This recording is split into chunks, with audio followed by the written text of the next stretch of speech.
бір қайтыс болған досының жаназасында тұрып, екі дос қарап тұрып, бір дос айтқан екен, егер досымыз қазір қайтып тіріліп келсе, не істер еді деген кезде екінші дос айтты.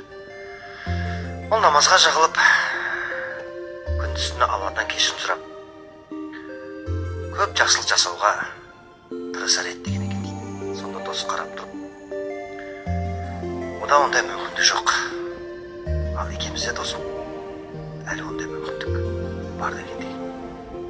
Өлім физиологиялық заңдылық. Айдаладағы елік те өледі, мыңжылдық ағаш та семеді, миллиард жылдан соң күн де сөнеді, теңіз де тартылады. Энергияның бір түрден екінші түрге ауысуы космос заңы. Осы қарапайым қағидадан әр дін өзіне сай мұғжиза көреді. Өлгендердің намаз оқитын мүмкіндігі жоқ, ал бізде бар дейді мұсылмандар.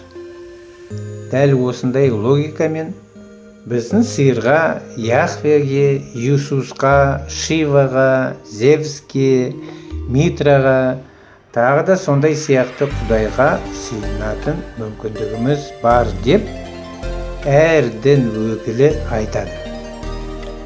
Дін қорқыныш арқылы отарды көбейтетін еш мүмкіндікті жібермейді. Табиғи апат пен індеттен жаппай қырылған роликтерге діни мазмұн беріп, міне біздің Құдайдың құдіреті деп, әр секті көрпені өзіне тартып, тағы да өз жамағатына мүрит қосады. Басқа әнші, актерлардың, ақындардың дінге шақыруы парадокс. Өйткені бұл мамандықтар исламға қайшы.